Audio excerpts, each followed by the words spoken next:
Hey, Bob. Hey, Dan. See how that says no NDA? No NDA. Well, that's why this video's here.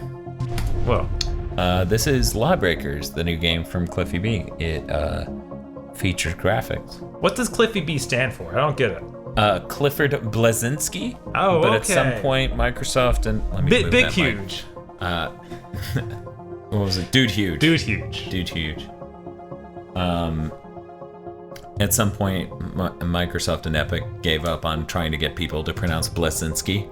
Right. So then they changed it to Cliffy B, and then Cliffy B started hating that and started hating on people calling him that. So then Kotaku's like, hey, we'll call you Dude Huge, and he's like, haha, sure. And then they did, and he's like, I was kidding. Stop that. Stop. But yeah, Lawbreakers here is an Unreal Engine 4 tournament shooter. And by tournament shooter, I mean two teams fighting against each other shooter, which isn't very tournament-y. Also, there are classes. Hopefully you'll get to see anything other than us searching for a match. It's really hard to find matches in this alpha. We are playing at really ridiculous hours. No, we aren't. We're playing at normal people hours because we're normal people and we have the weekend off, and that's what we do on our fun weekends off. That, and we have wives and houses. All of this is totally true. We're just so fucking white bread here at GigaBoots. Well, you know, I haven't worked in years ever since I got YouTube famous.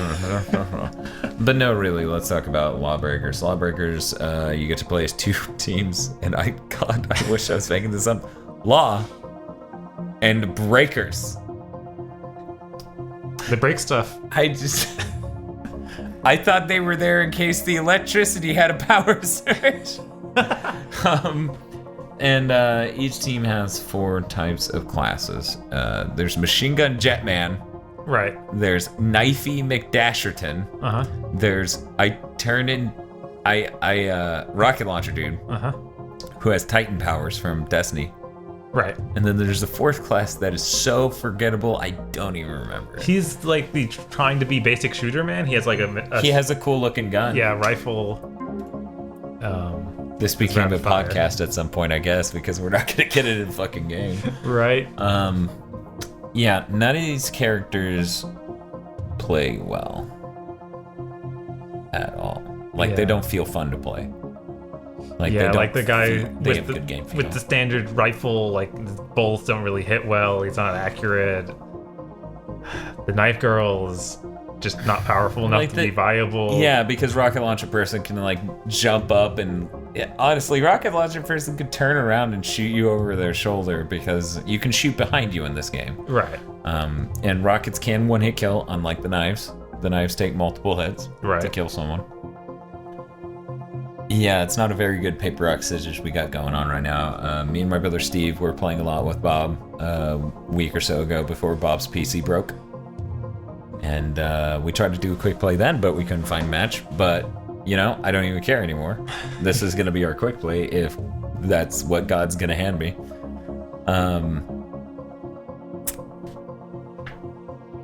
Bob? Yeah? Is there anything you want to comment on the characters before we talk about the game modes? Both teams have the same, like, 4 characters, but they just have different skins to them. Yes. So you really don't feel like there's a big difference in the characters. There are many. You might say there are a 5th as many characters as Overwatch because that's literal math. Right? It's kind of crazy that they want to sell this game for probably full price. Yeah, because they were planning it to be free to play until about March. Right. It would have done all right free to play, I think. Yeah, I think they'd at least be going for like the Paragon scheme of, well, we'll release it so people can buy it and buy into it earlier, and then eventually it's going to go free to play. Speaking of Paragon, I am stupefied by how much more I like Paragon than this. Because Paragon's not a 10 out of 10. Paragon, it wants me to pay to play with my friends in a certain way, and I won't. And that price isn't high. That price is like 15, 20. Right. And I'm not going to do it. But like when I get the opportunity to play it for free, I'll pick it up and play a match or two. And it's all right. It's fun. It's more fun with friends. And no point with this was this fun at all. Not a single point. Not a single thing in it is cool enough to make it memorable. I kind of forgot the characters and how they were set up in between play sessions. just because they don't stand out. But yeah, let's talk about the gameplay modes. Well, there are 2 gameplay modes. We're not going to see that, period. There's no fucking way. Yeah, there's no way. But the 2 gameplay modes right now are battery and a zones-like thing. Now, let's talk about the zones-like thing because it's way quicker to explain. You have 3 zones. It takes 2 minutes from the beginning of the match for them to unlock. And once they do, the people standing in them start building up a bar. And once that bar fills, you claim the zone and get the points. And then it locks again for the next minute or 2. Lather, rinse, repeat. 5 people in each team. There are 3 places, so usually what ends up happening is they double down on a couple of them and then leave the third one to whatever. I've had literal matches where I sat there and no one came for me on that 3rd point. And we just won. Yeah. It doesn't, that mode doesn't feel great. I'm not sure. Seems to not even think about what a zone match should be. Yeah, I mean, zones in like Battlefield 3 has the sense of tide to it. You get to see that bar at the top and figure out how far ahead or behind you are relative to the enemy. And you work harder to compensate for that. You get to strategize to figure out a better way to do it. You don't fucking get to strategize in this Bizarro's versions of zones. I mean, this Bizarro version of zones has a minute between doing anything after capturing points. Because, yeah, you can kill someone and they'll respawn in like 10, 15 seconds. So... And it is like 2, maybe even 3 minutes. It's a huge gap in between the zones being locked. For some reason, I guess just for you to reposition and get ready to strategize. Right. Try and fight over those points before they get unlocked again. Yeah, and both of these modes are kind of the worst I've played in a shooter anytime recently. I think that one in Doom, the one where you follow the payload around. Yeah. I think that's the only mode in a shooter anytime recently that comes anywhere near this bad. Right, and that was way better than this, I think. Because it wasn't the game was good. Right. The game feel helps immensely. Because that wasn't a good mode. It wasn't at all. It was just like, what if King of the Hill moved? What if everyone's coked out of their minds and there's a death train? And you wish you were in charge of it. Well, that sounds dumb. Why would I want any of this?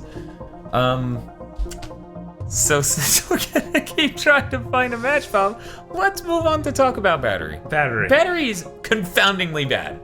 I would say it's worse than the other one because it's more designed and yet worse. Yeah. Battery mode is like capture the flag, where both teams are going after a battery, which they take from the spawn point in the middle when it shows up, and bring back to their base to charge. And it just charges slowly over time, and you keep it in your base.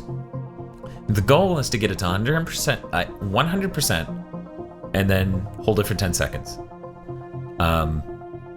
So you can get it to 99%, or even 100%, and then the enemy can come in, steal it, bring it to their base, and it's like, say, like 3 of you just died, they won because they get into their base in time. No one's able to push in, so there's no good sense of game tide there either. It just feels awful.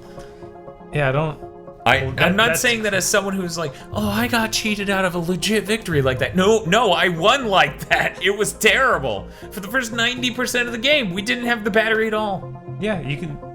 We just kicked down their door like it was fucking Christmas o'clock, bitch, and stole their fucking battery and won.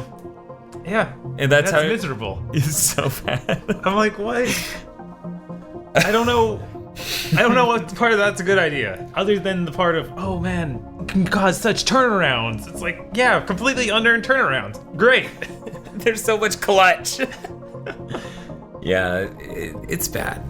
Yeah, it's really bad. Both of the modes are bad. I feel the battery one's even worse, which doesn't say the other one's good. Right. It just says that it's a -10 out of -10. The other one's like a -6, where you're like, why did you do this? Okay, I'll play it. I keep thinking of early YouTube impressions I saw. Okay, let's shit on YouTubers. Here, let me. What YouTubers? Do you remember the names? I don't remember the names of any of the YouTubers. Okay. Oh darn. Okay. In any case, what'd they say about? They said the battery mode was amazing. And it was way better than the Overwatch, and that the game feel felt way better than the Overwatch. This was more like a shooter. There are things like support characters. It's just like, Jesus. Oh my god. You know, there's one thing Bob and I hate. It's people with a total lack of integrity. and that's why we drink Cheerwine. This video was brought to you by the incredible generosity of our executive producer, Vincent Poverk. Go to patreon.com and become a Vincent Poverk today.